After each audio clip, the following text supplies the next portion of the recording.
Hello, hello, ladies and gentlemen. Good morning.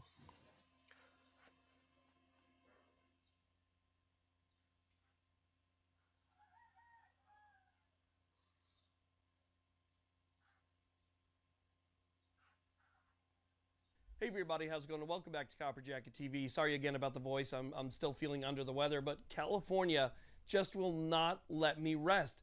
This 2024 session is proving to be pretty much just like the rest, where California lawmakers are coming up with just absolutely ridiculous new and creative ways to force gun control on the people of that state. The one that we're going to be talking about today has got to be one of the lowest snake in the grass backdoor bills that I have seen yet. And the chances of this one passing are extremely high. So you're going to want to pay attention. Let's talk about it.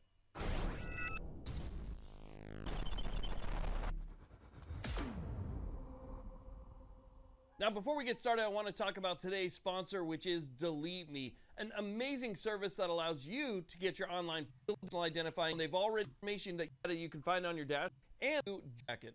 Okay, so let's go ahead and talk about what's going on here. So, like I said before, this legislative session is turning out to be just like every single one in the past where they come up with new and creative stuff. You guys might remember the video I made last week talking about the new bill that would force annual registration on every single firearm in the state of California. And again, that's every year, including fees, and it's just a huge mess. If you guys haven't seen that video, I'll link that video down below, but I believe it's just the last video because I've been sick. Regardless, that was a huge one. That's one we're going to be following pretty closely.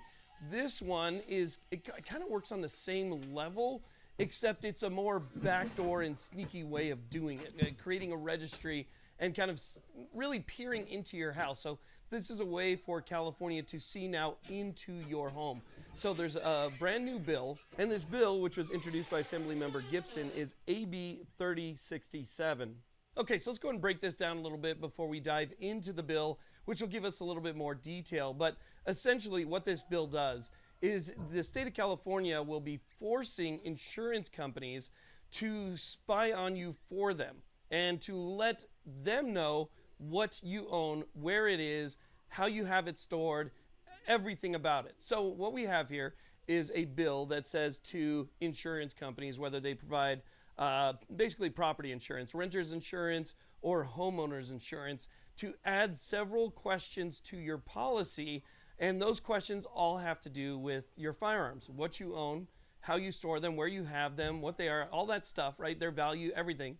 And then once you answer those questions and send it back to your insurer, that information, instead of just staying with your insurer, is now going to be sent to the state of California. So the state of California will know absolutely everything about each homeowner, each property owner, everybody who has an apartment with renter's insurance. All of that stuff is going to be going to the state if this bill passes.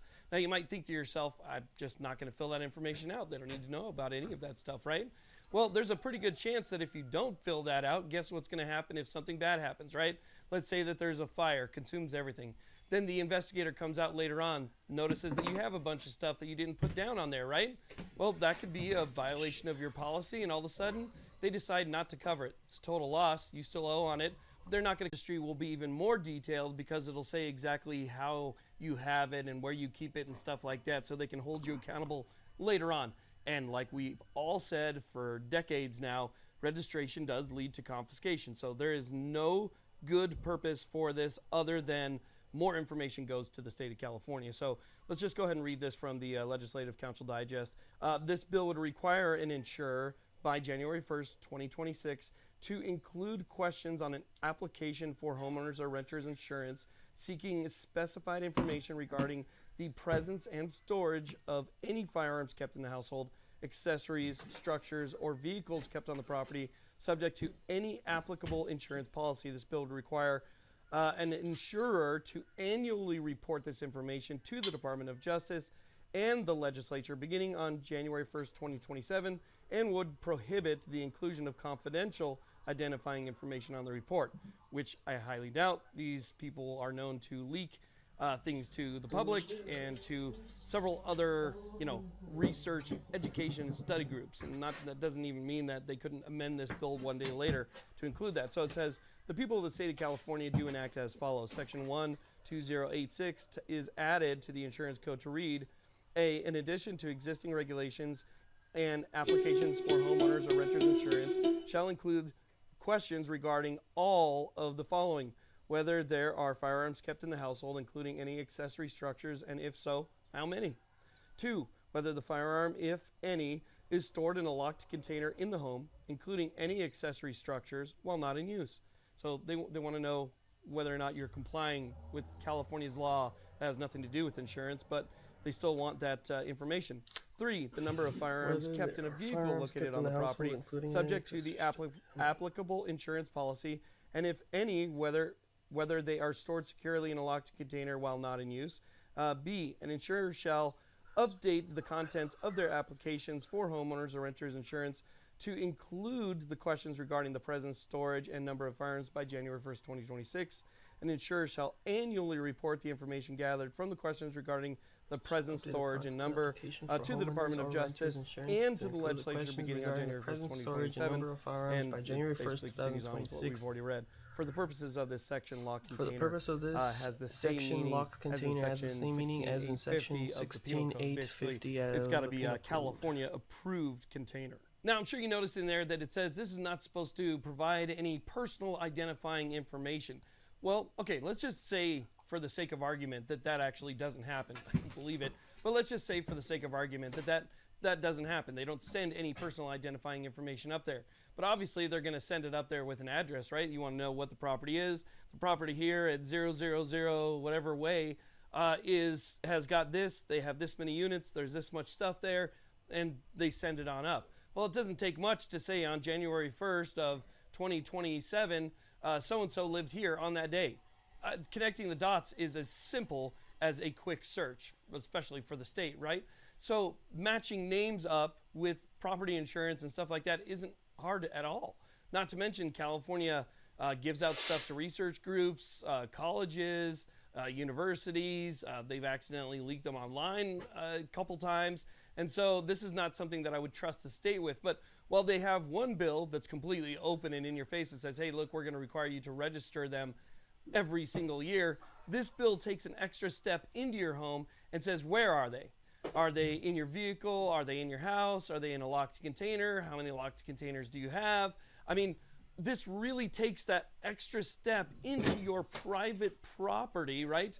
Into your private business. I mean, it's all your private business. What I even purchase is none of their business. What store I'm at the moment is none of their business. But, just given that California basically requires a background check for everything right now, they already have that information. But taking it a step further, and moving it into your home is a step that I just absolutely despise. I mean, it's just disgusting. It's just disgusting. But that's the problem with California is you have all of these politicians who want to try and pander to their base to say that they did something. And since so many somethings have been done in that state, there's no somethings left. So they have to come up with these ultra creative ways that make absolutely no sense to try and come up with a new something. And that's kind of what we have here. It's just California's the state of getting out of control. It bullshit. makes you wonder every single year, how could they possibly come up with anything new? There are already more than 100 laws in this specific sphere in the state of California, and I guarantee you they'll find ways to make more. So I wanted to let you guys know about that. It's just another bill introduced in this state. Now, Yep. Measles outbreak grows in Florida with 7 cases reported. Let's see. Tonight, the highly infectious measles virus is spreading across more of the country, including in Florida, where a concerning outbreak is growing. Right now, I'm not sending my 10-year-old to school. There is definitely some concern about parents, about their kids being exposed and getting sick.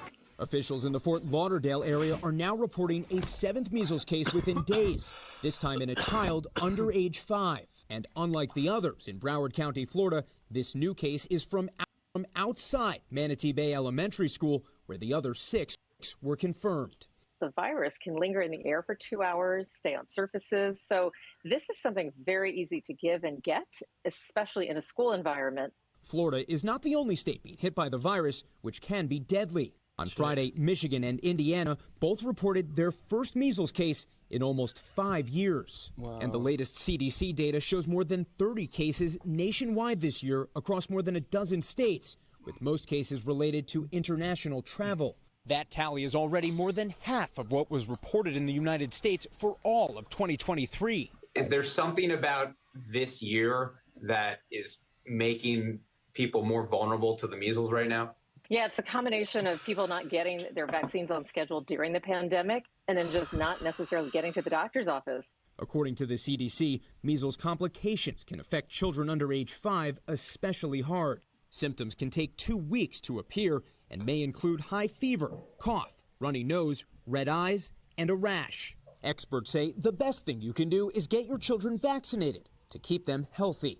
Jesse Kirsch, NBC News. Thanks for watching. Stay updated about breaking news and top stories on the NBC News app or follow us on social media. God damn it. 10 other games with better features than modern aims. 10 older games with better features than modern aims.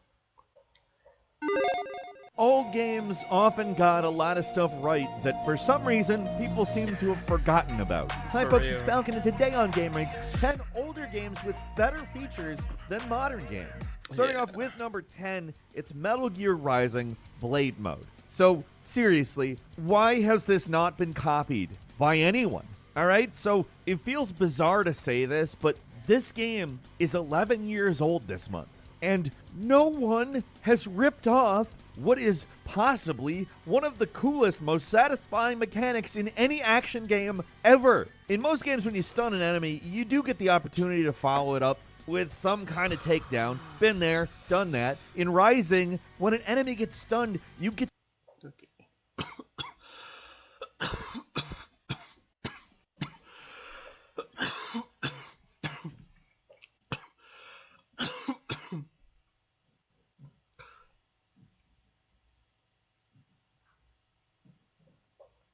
I wanted to show you guys this.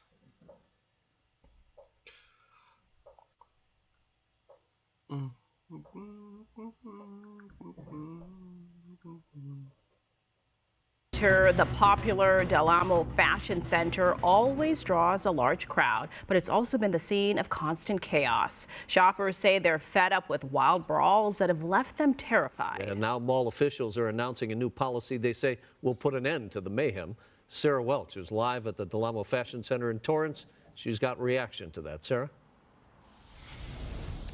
Hi, Rick. Good evening. Well, most of the shoppers we talked to think it's a necessary step to keep things safer, although many have questions about how it will be implemented and whether or not it will truly be effective. The new rules aim to prevent scenes like this. Mayhem fights. These are the no quemaco type people. Fuck. In crime at the Del Amo Fashion Center in Torrance. A lot of stories about teenagers and, you know, being rowdy and acting erratic. Back in December, several streets were shut down around the mall after reports of hundreds of teens planned to loot the place. I think it's unfortunate that it's happening, but I think that something definitely had to be done. In addition to increased security, it looks like he was being interviewed after he did something wrong. It kind of looks right here like the cops told him to sit down in like the grass right there and wait for their investigation to go on. Looks like this guy committed a crime. Oh, maybe I look like that too. I look like that too. Fortunate that it's happening, but I think that something definitely had to be done. In addition to increased security, mall owners are now implementing a youth supervision policy. Guests under 18 will be required to be accompanied by a parent or adult, 21 and older at all times after 3 p.m. on Fridays and Saturdays. Look at these children. I personally like it because of shoppers. Oh, look at these cute little boys. Oh, bunch of little cunts. 3 p.m. on Fridays and Saturdays. Look at these brats. What do shoppers think? I personally like it because of my child, you know, for safety reasons. Acceptable ID will include a driver's license or ID card, a military ID or school ID or passport. According to Tisk, tisk, tisk. The identification must include a photograph and date of birth. Those without acceptable identification will be denied entry or asked to leave the property. Tisk, tisk. See, this is the type of society we've become. the company website, those without acceptable ID will be denied entry or asked to leave the property. The mall is going to lose a lot of revenue, especially the food court and the shopping, because the kids get their money, they get to pick out their own clothes, and they go to the movies, so they can't do that. No kid wants to be chaperoned by their mom. The new policy allows one adult to accompany up to 4 youths. This woman, who didn't want to be identified, thinks it's unfair. The good kids that have nothing to do with all of this, there is unfortunate for them. It's like they're being penalized for it. I think it's unfortunate for the kids that are doing good, because now it puts them at risk of getting in trouble. But one shopper told us that situations like this that make people feel unsafe. Anthony, who's 17, believes for both customers and retailers the policy will be helpful in an age when security is on everyone's mind. It's not a big deal to me personally. It's not going to really affect me. I think it's better that it's going to be safer though. I hope so. And part of this will mean mall employees under 18 will still get to work during those supervision hours. This new policy is set to take effect next Friday. Rick and Green will send it back to you. All right. I'm gonna have to go to Torrance. It's literally like 30 minutes away from here. Gonna have to go to Torrance. Fuck. City of Compton set to seize and auction cars involved in street takeovers. All right, now at 5:30, cracking down on street racing, a tough new ordinance in Compton will allow for cars involved in dangerous street takeovers to be seized and sold. That's right, drivers will face thousands of dollars in fines, and the cars can be seized even if a child is borrowing the parent's car. NBC4's McCollum Medina live in Compton right now. Mac, you spoke with some of the city. Once again, children being children, using mommy's and daddy's cars. I'll be honest, I bought my own car already. I have a car, and I don't use it for those fucking reasons. Is borrowing Man, the parent's car. NBC4's McCollum Medina live in stupid. Compton right now. Mac, you spoke with some of the city leaders out there working to make the fines even tougher. Yeah, they want to actually increase the fines from $1,000 to $5,000, and they may be able to do that as early as the next city council meeting. Meantime, this new ordinance that they passed means that they can seize cars.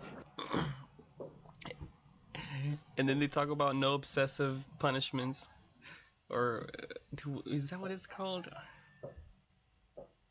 Excessive fines and punishments.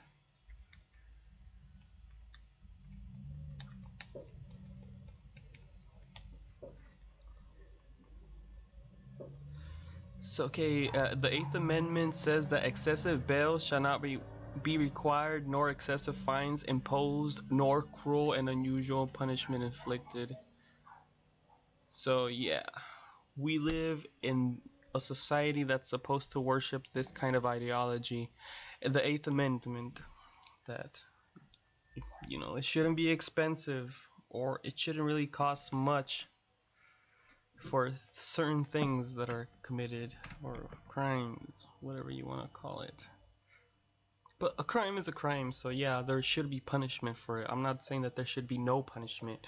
I'm just saying that punishment should be kept at a minimal where it doesn't affect your future, where you're kind of having to crawl and beg for a job, like you know, for as an example.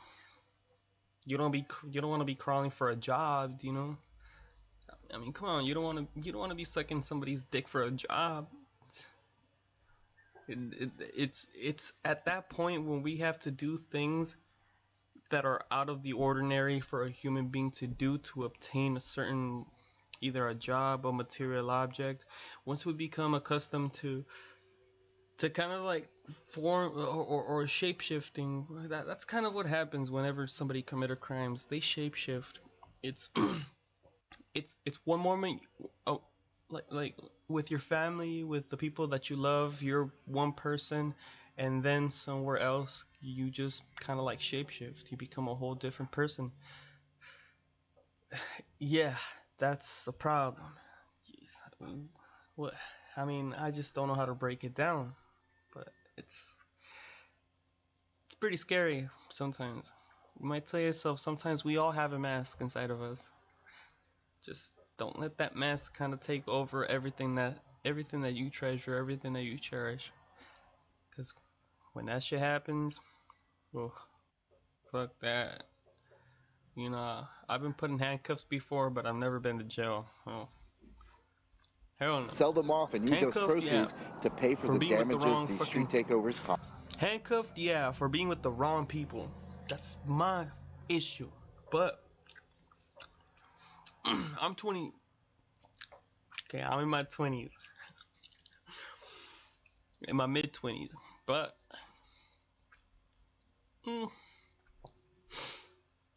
there's a lot to experience in life. Life is nothing but full of experiences. It's kind of like this collage of